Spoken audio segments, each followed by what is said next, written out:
behind mansion walls.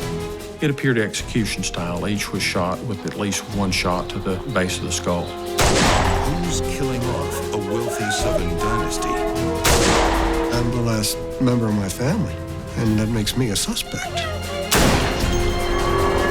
And later, a tragic family massacre. Awful, horrendous family tragedy. But which sibling pulled the trigger? We are looking at one of the gravest miscarriages of justice in modern times. I'm Christopher Mason. They say blood is thicker than water. But when a vast fortune is at stake, family ties fly out the window, and poisonous envy comes to roost.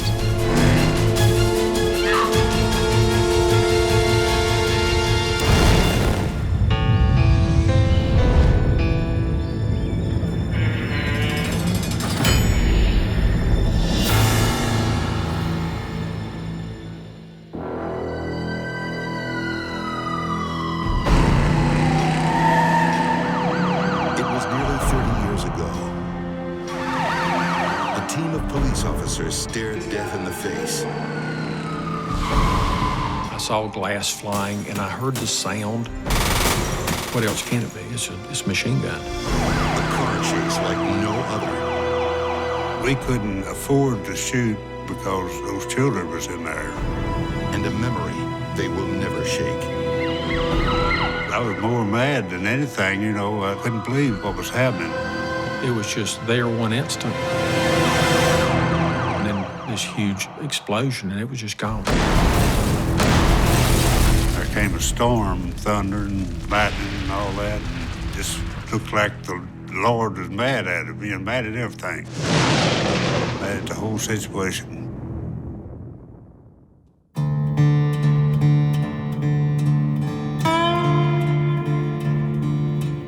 In North Carolina high society, they call the sweet aroma of tobacco the smell of money.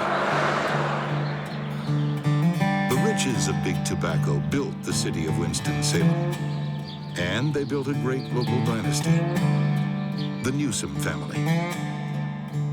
Okay, y'all looking, everybody? Ready? Pride of their brood is daughter Susie. Her grandfather was in tobacco.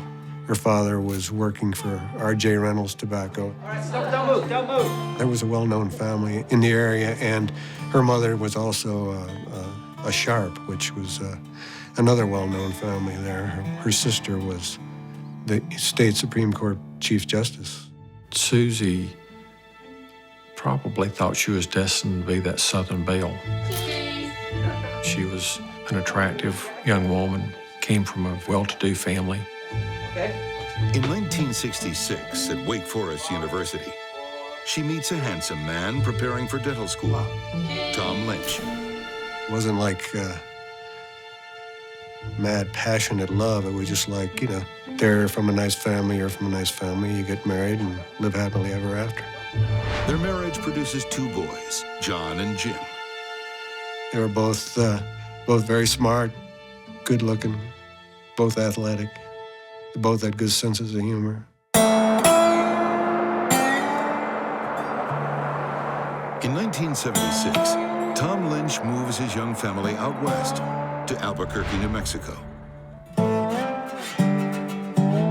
Tom sees the growing city as the perfect place to set up a new dental practice. His wife, Susie, calls it lower class, not the kind of city that's right for her. And ever since childhood, temperamental Susie always got her way. She didn't really like it out here because she had no family. And, of course, we were struggling. And, I don't know, things just kind of drifted apart. Finally, it was just a matter of can't do it anymore, you know. So she took off in '79. After only 3 years out west, Susie returns home to North Carolina with sons John and Jim.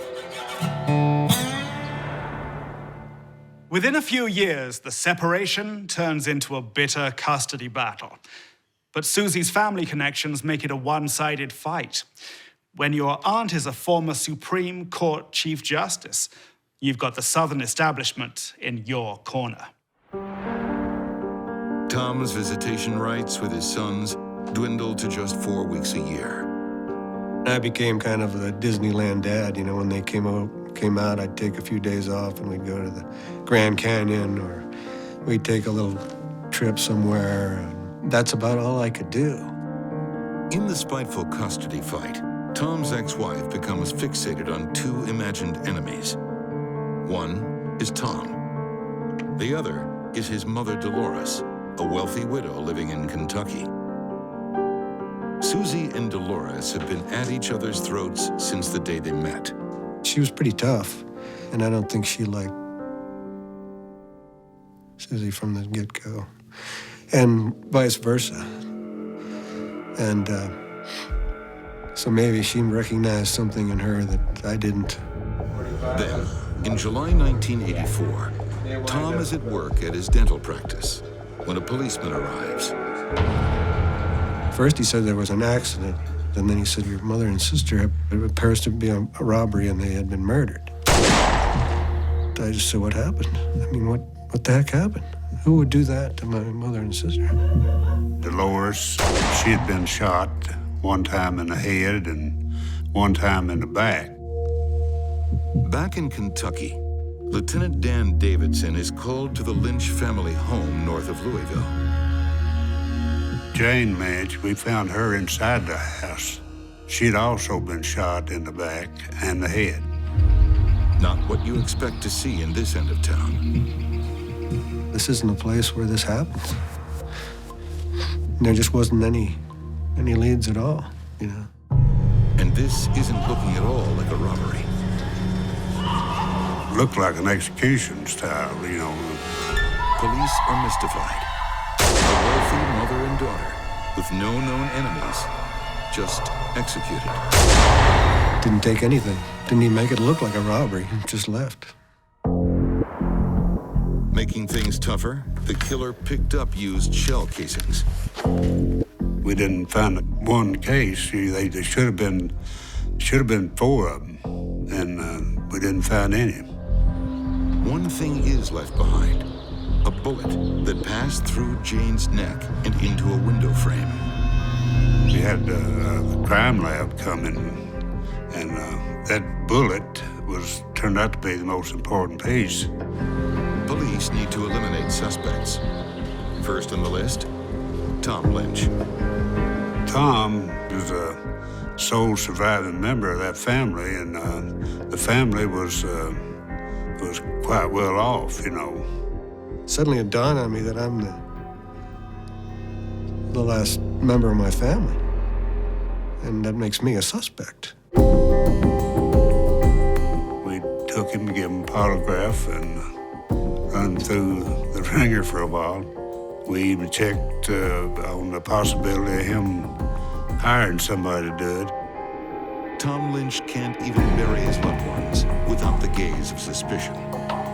I can remember going to the funeral, and I remember sitting at this little church my mom went to out in the country, and there were all these older people, you know, sitting around there. And then I'm sitting there thinking they all thought that I probably had something to do with this. And I was just like so helpless, you know, so angry and so helpless. And it was an awful thing, you know. A polygraph test clears Tom's name, and the case goes cold. In North Carolina, Tom Lynch's ex-wife, Susie, has a new man in her life. Fritz Klenner has close links to Susie's family, the Newsomes. Very close links. She was beginning to see Fritz, who happened to be her first cousin. And with Cousin Fritz, not everything is as it seems. Fritz had been masquerading as a physician. He ran around his doctor's office in a white smock giving injections. Fritz is obsessed with copying his father, a prominent local doctor. He had passed himself off as a physician, and he had helped his father in the clinic, and I really don't know if he had a degree in anything. Susie's new lover has her parents, Bob and Florence, worried. He's her cousin for a start, and he has always had a dark fascination for guns and spy-style intrigue. They tell Tom Lynch they'll testify on his behalf in his legal fight to see more of his sons. They want to do whatever they can do to smooth over the situation, and they want everything to work out okay.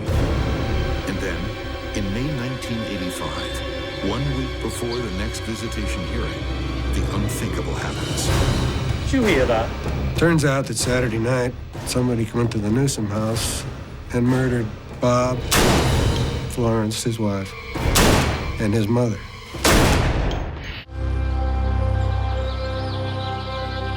In Winston-Salem, North Carolina, everyone knows the old mansion of the Newsome family. This was a big house and kind of a neat old place, at the edge of town. It all seems so peaceful. I do remember. But without even realizing it, the Newsomes have set a deadly storm in motion. Well, somebody just walked in and shot them all up. Bob Newsome, What is this? What are you doing here? Oh. his wife Florence, his mother Hattie, shot coldly and carefully. It appeared execution style. Each was shot with at least one shot to the chest with what appeared to be a finishing shot at either the head or the base of the skull. The rambling mansion, scene of so many joyous Thanksgivings and Christmases, is now a house of horrors. The killers meticulously cover their tracks, but one little misstep leaves a gruesome clue. It's on the ring finger of Florence Newsome. Mrs. Newsome, her ring finger had been cut in order to remove her diamond ring, and her throat had also been slashed as well. For some reason, she seemed to be quite a bit more of a target for the perpetrator than anyone else did. That kind of violent hate says this attack may have been personal. And Bob Newsome has a cryptic message beside his body. There were some papers that had been taken from a briefcase that belonged to Mr. Newsome, and they were in the floor near Mr. Newsome's body, and someone had actually set them on fire and burned them to an ash.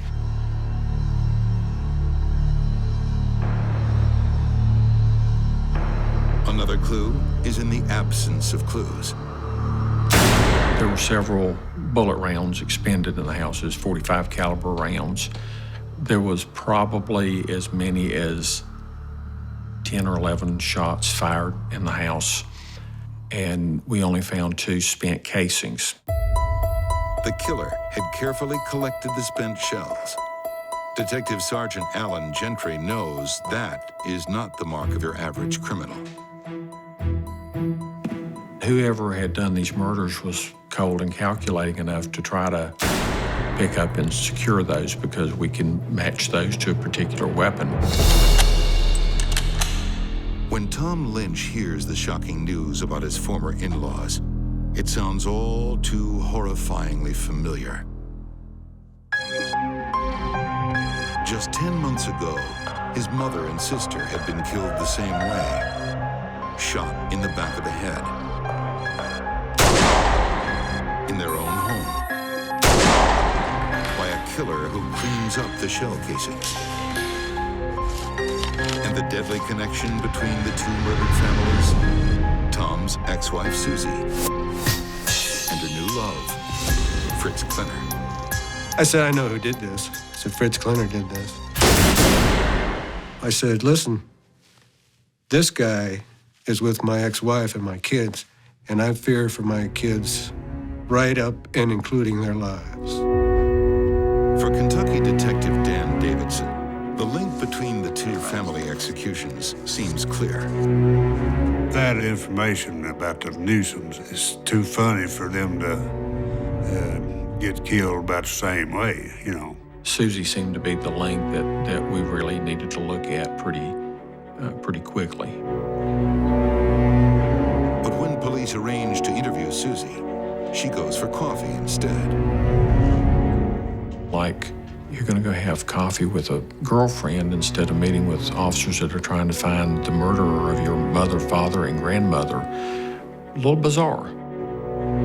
Eventually, Susie tells police just who the killer is. It's a man whom she has become fixated on with hate. Her ex-husband, Tom Lynch. She put all the blame at that time on her estranged husband, thought he had gambling debts. Alongside her during the interview is her cousin Fritz. Don't you believe me? Fritz Clinton was present for that first interview. He introduced himself as a physician. When challenged, he curtly told us that he was not licensed in the state of North Carolina. After we interviewed Susie, we felt like her cousin was playing an integral role in her life in this relationship. And when police quiz a friend of Fritz, they get a major break. Fritz had told him that he was a contract operative for the CIA, and part of his job was to actually kill or assassinate known drug dealers. The friend has a confession. He dropped Fritz near the Newsome house on the day of the murders. At that point, we were alarmed enough, felt like that we had to go ahead and take action. But that turned out to be a little tougher than we thought. We went to where Susie's apartment was and had it under surveillance. Before police can make their move, Fritz Klinner makes his, driving off with Susie and Tom Lynch's young sons. And that's when the chase started and everything happened.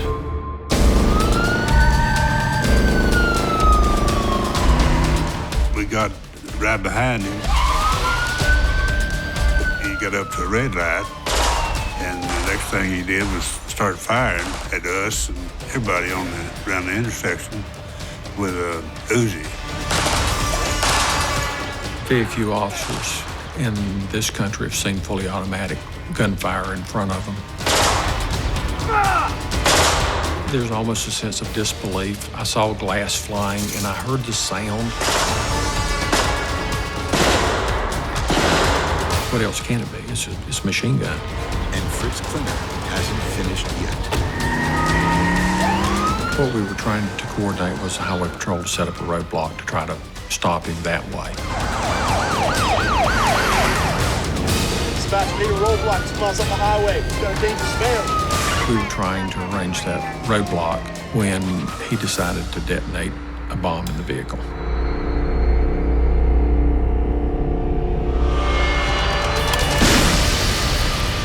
And it just blew up. It seemed like it just disappeared from the highway. There was debris everywhere. First saw Susie. She was blown in two. Fritz, laying about 20 feet away from her, he was alive. I tried to get a dying declaration out of him or something. And a few minutes later, he died too. And inside the wreckage, John and Jim Lynch, aged 8 and 10, both dead. Only weeks later will the detectives discover an awful twist in this tale. We found out later after an autopsy that they had been poisoned with cyanide. Apparently, the cyanide wasn't working fast enough. And Susie just turned around there and shot them both in the head. A mother's final selfish act. It wasn't going to turn out the way that she wanted it to. Then she's going to use her next option. And, you know, if I can't have them, nobody will.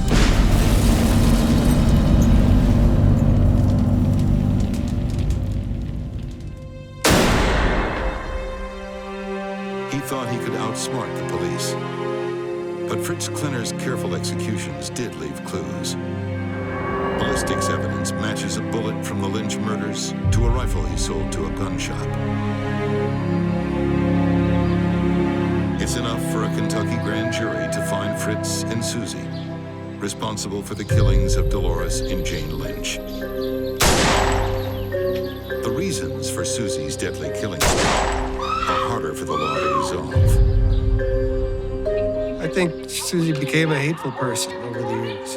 This is what you get. Why she killed the boys?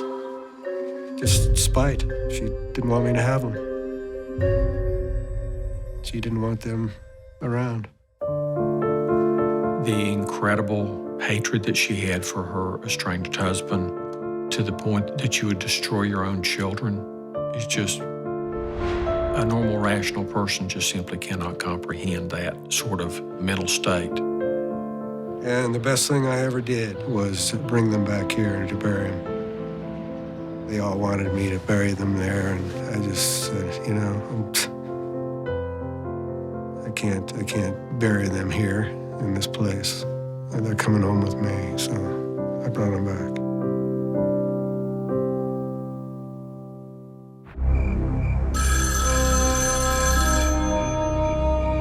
A phone call in the dead of night rarely brings good news. Around 3:15 in the morning, his father phoned him and said, "Come over quickly. Sheila's got a gun. She's gone berserk." Shocked from his sleep, Jeremy Bamber desperately phones police. My father just called. He said my sister's gone berserk. It was just an awful, horrendous family tragedy.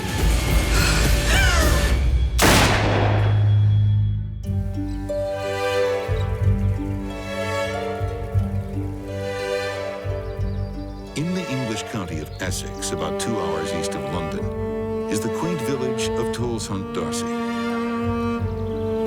It's a small community with its own parish church, the village shop.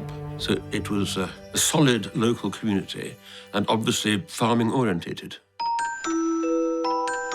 In Tolleshunt-Darcy, Neville and June Bamber are well-to-do and well-known. Boys, sit up straight.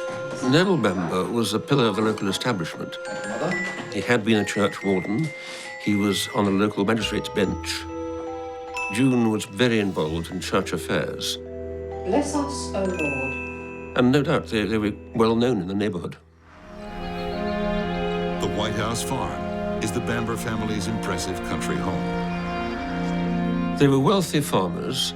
Neville Bamber was a successful farmer, came from a farming family. They owned lots of land in the area, most of which had been passed down from June's father. He was the great landowner in the area, so they were very well-to-do. But Neville and June Bamber have a vexing problem. These well-heeled landowners are unable to have children. So who will inherit the Bamber name and fortune? Bless our Lord. Amen. Amen. Unfortunately, Neville and June couldn't have children, which is why they adopted, first of all, Sheila and then Jeremy. In August 1985, 28-year-old daughter Sheila is living back in her parents' home. She was divorced. The marriage had lasted about 5 years. She had 2 6-year-old twin sons. Her strict religious mother, June, does not approve. Sheila and her mother did not get on. Not with your tears, please. June disapproved very much of Sheila's lifestyle, conceiving before marriage, 2 abortions. There was much in Sheila's private life that June was very unhappy about. Son Jeremy is 24. He lives a few minutes down the road in a separate farmhouse owned by his father. I think always felt scarred by the fact he'd been adopted. And he seemed to want to attract attention to himself, and he liked to shock people. So is the medication helping? He liked to bait his mother, provoke her, by saying outrageous things. How dare you bring that up? What's wrong with asking her that? It's inappropriate. Neville and June Bamber do not have the happy family they once dreamed of. What's medication? It's medicine, honey. Daughter Sheila has had a troubled life and a troubled mind. Sheila had been diagnosed with a schizoaffective disorder, which meant she would have disordered thinking. A young beauty, Sheila had a brief career in front of the camera. She was a former model, but she hadn't done any modeling in the last 5 years. Her mental illness cut that modeling career short. Sheila had certainly had a number of psychotic episodes where she simply hadn't been in control of herself. She was very religious. She thought a lot about God and the devil. She had talked with her psychiatrist about the fact that she was potentially suicidal. And it seems that in the early hours of August 7th, 1985, Sheila Bamber's mad visions finally became real. You have to help me. My father's just called. He said my sister's gone berserk. She's got a gun. There. See that? So Just before 4 a.m., Jeremy Bamber meets police outside the White House farm. Everyone is on edge. The police and Jeremy went up to the house to have a look at it. And it was this stage they saw movement in the window. I saw a shadow. There. I think I saw. Clearly, they were being told that something very dangerous and very serious was going on here. If there was someone with a loaded gun killing people. 3.5 hours later, armed backup arrives and police decide it's safe to go inside. There, they find a scene of unimaginable violence. Neville was first shot while he was upstairs. And then he staggered downstairs, leaving some blood on the wall of the stairs, into the kitchen, and there he was fatally killed, fatally shot.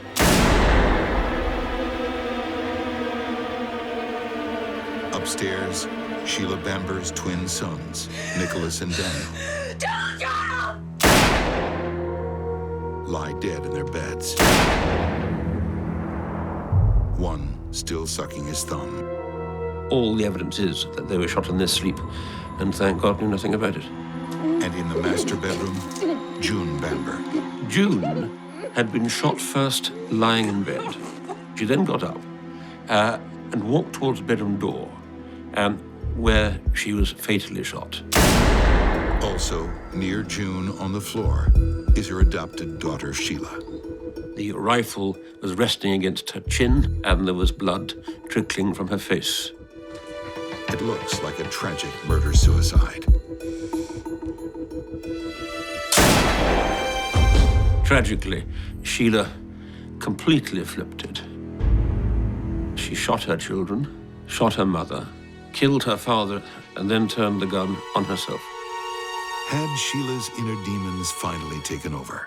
I think all the police officers on the scene, together with the police doctor and the pathologist, they were all writing their notes up that this was 4 murders and a suicide.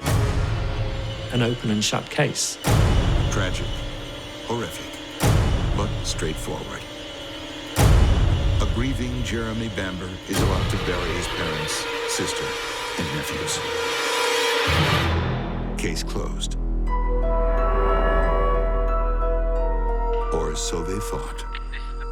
Yes, hello. I'm calling up about the Bamber murders. Sheila Bamber had long battled the voices in her head. Very troubled indeed, very troubled. She had all sorts of illusions. She thought that the devil had conceived her children.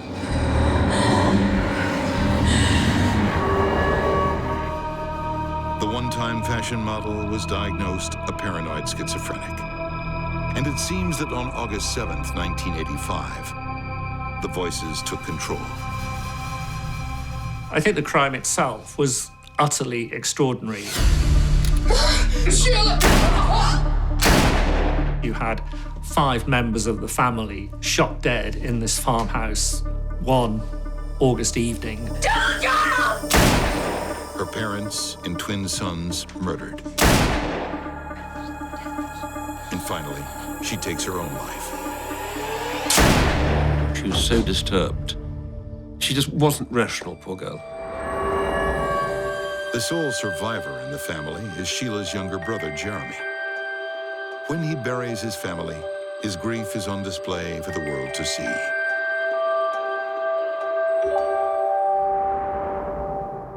Three days after the murders, the Bamber relatives conduct their own search of White House Farm. In the downstairs office, Jeremy's cousin opens a closet, and lying at the back, he finds a tiny piece of evidence that will transform this case.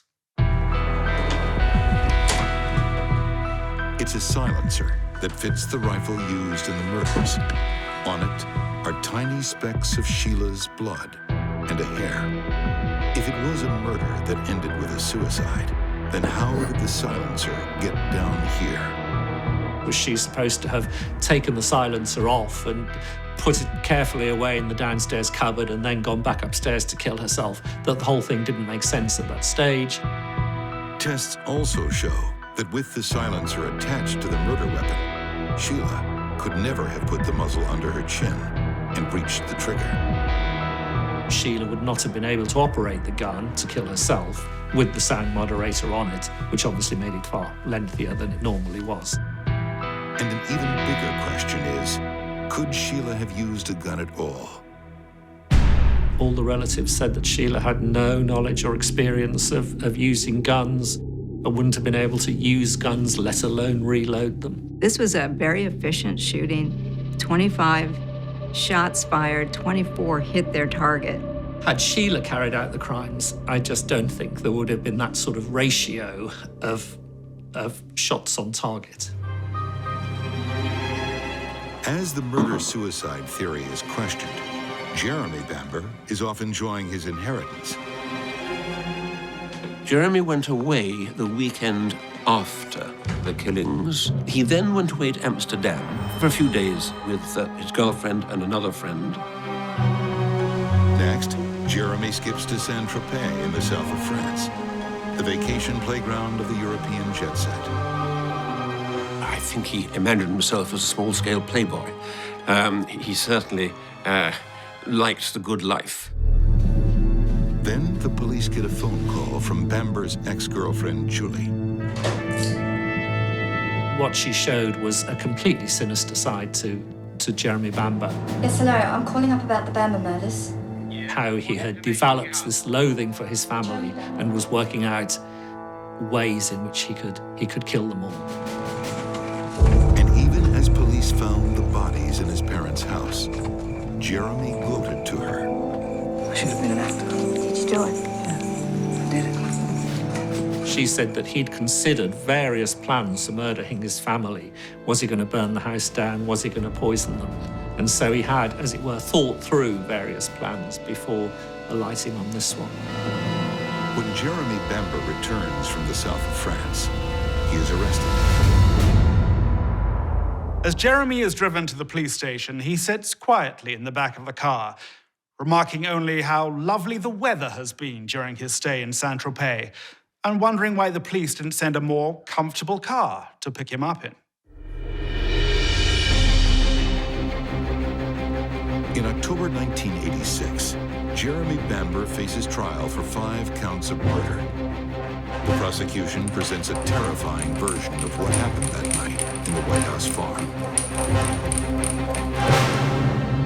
In the house that night, it just must have been absolute hell.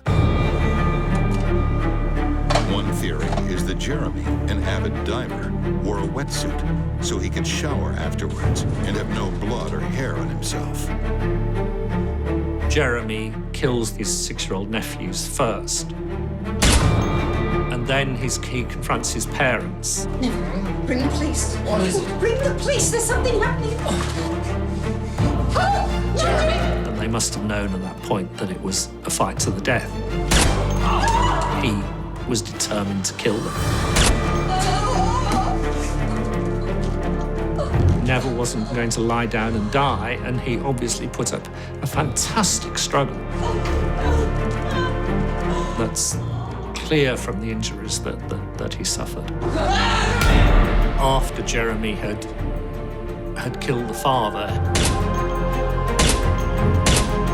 then killed the mother and then Sheila. Jeremy, no! Jeremy! Please, don't do it. Please.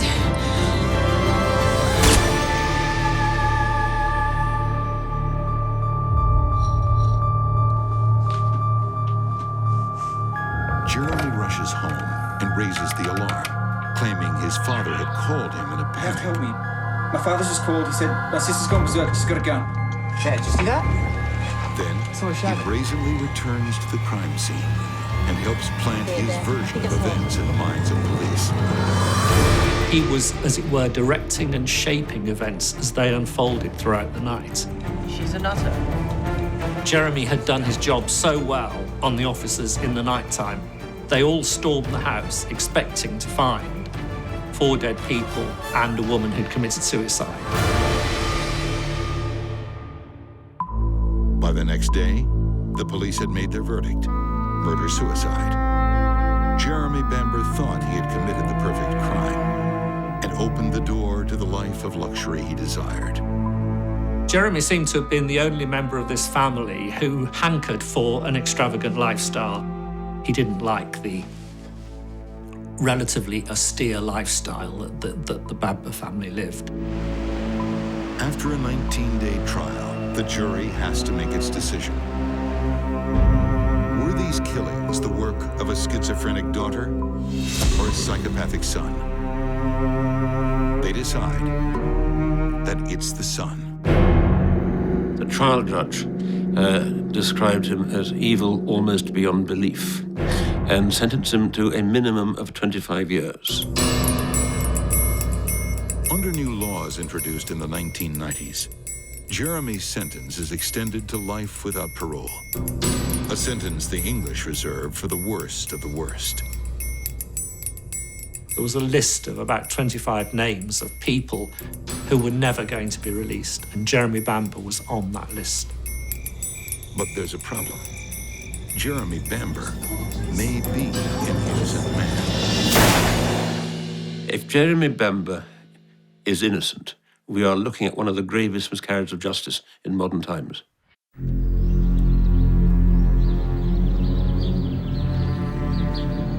Her Majesty's Prison, Full Sutton, York, England. The home of Jeremy Bamber, convicted of 5 murders, described as evil beyond belief. He has been locked up for 25 years. But should he be? We have so much evidence that suggests that the full story given at trial is not really entirely what happened. In 2003, English politician Andrew Hunter received a letter from Jeremy Bamber declaring his innocence. Originally, I gave Jeremy 6 months when I'd read everything he wanted me to read about his case. I decided that his conviction was unsound, and I've now been studying the case for 8 years. Andrew Hunter is convinced that Sheila Bamber, in a fit of madness, killed her family and then herself. All the evidence is that Sheila was heading for an episode, a major episode, of her paranoid schizophrenia. And that in that state of mind, she killed her sons, whom she thought had been fathered by the devil, her mother, with whom she had a very tumultuous relationship, and her father. He claims that Jeremy Bamber was framed. Jeremy was found guilty on evidence compiled by the police and provided by his relatives. His theory is Bamber's relatives did this so they could claim the White House farm to themselves. If Jeremy was found guilty of this crime, he would not have inherited the estate, and the estate would have gone to some or all of his close relatives. From prison, Jeremy Bamber has also reached out to journalist Bob Woffenden, a renowned advocate in miscarriage of justice cases. The telephone conversations I've had with Jeremy would suggest that he's very plausible and absolutely earnest and passionately determined to try to establish his innocence. I thought there was very serious doubt about the case. The main problem is the initial police investigation. It was a night of confusion in a quiet rural area, and the quick assessment of the crime scene as murder-suicide meant some forensic evidence was lost. The incompetence of the original investigation was the reason why he was able to make such a powerful plea about his innocence. He could easily go back to documents and find flaws and discrepancies all over the place that led people to think, well, maybe something's gone wrong here. But as Bob Woffenden pored over the documents, he felt the many contradictions raised by Jeremy were simply human errors. What he did begin to see was a bigger picture that convinced him once and for all that Jeremy Bamber was the killer. Jeremy! There are only two possibilities. Either he did it or Sheila did it. It couldn't have been Sheila because of all the circumstances, because she didn't have the physical strength to overcome her father, because she didn't have the muscular coordination to fire the guns, even if she knew how to fire the guns anyway. Once you've eliminated Sheila, then it has to be him. Forensic psychologist Professor Catherine Ramsland agrees that Sheila Bamber is an unlikely killer, despite her mental illness. At no time had she acted out aggressively, so we really don't have any background in her that would indicate she would suddenly have a psychotic break and begin shooting everybody. I would say it's possible that Sheila killed her family and committed suicide, but it's not plausible.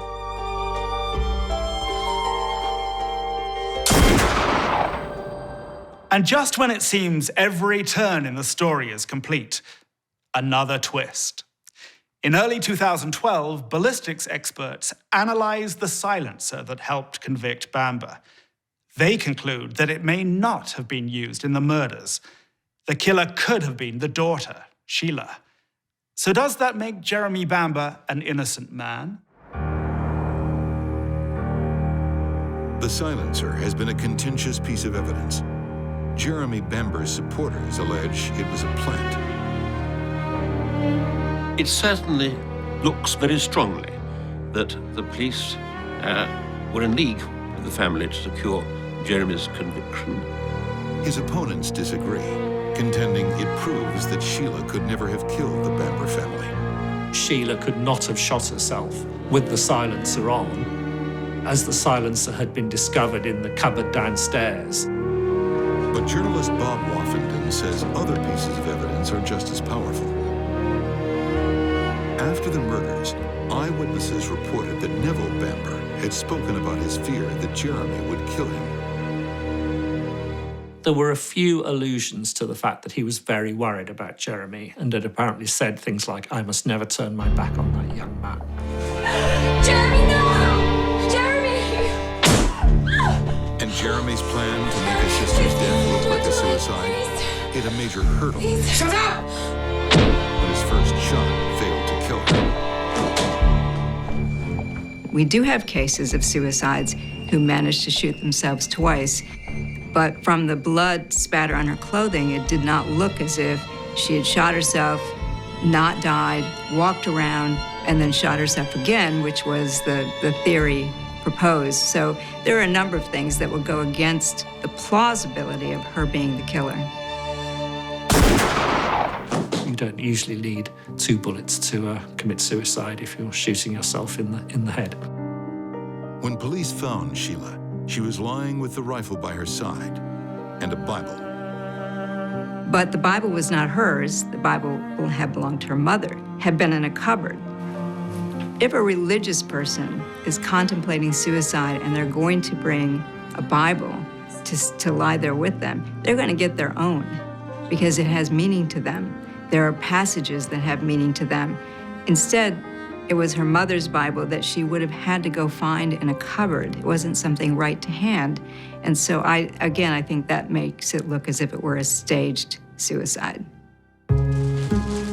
Then, Then there is Neville Bamber's desperate call to Jeremy on the night of the killings. God, Jeremy said later that his father didn't want to cause a fuss with the law. Bob Woffington doesn't buy it.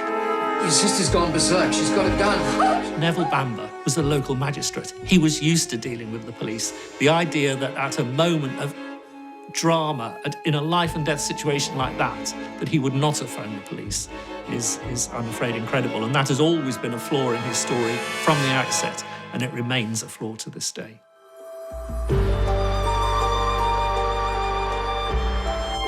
But Jeremy Bamber has never stopped claiming his innocence, running a 25-year-long battle from prison to have his conviction overturned. There's a particular form of narcissism that we call narcissistic immunity. And that is a person who thinks they're so special and so much greater than anybody else that they have a destiny. He has made statements like, I can't envision that I won't win this. He memorizes the minutia of the crime and looks for any little gap or hole or ambiguity that he can turn in his favor, because he believes by force of personality, he will make this work. Jeremy Bamber has made 3 appeals against his conviction. Each one has been dismissed. His supporters maintain a serious injustice must be undone. I'm one of those people who have studied the case very carefully, very closely over many years, and I believe we are witnessing here one of the gravest miscarriages of justice in recent times. Others, including the jury, firmly believe that Jeremy Bamber is in exactly the right place. Well, he's undoubtedly a psychopath. In some ways, I suppose he's quite a charming psychopath, and he has persuaded lots and lots of people that he's innocent. The killer ultimately was Jeremy. It's clear that it can't possibly have been anyone else.